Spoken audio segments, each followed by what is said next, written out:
Saan?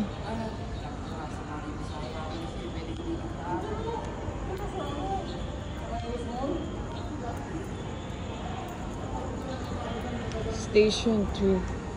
Hanggang ilang station ba to?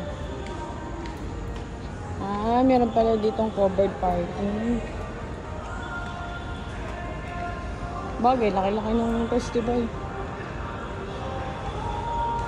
Dito pa pinili ni Jerson sa baba.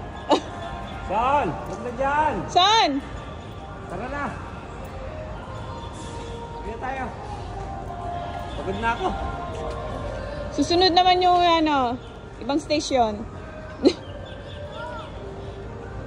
Wala naman dyan!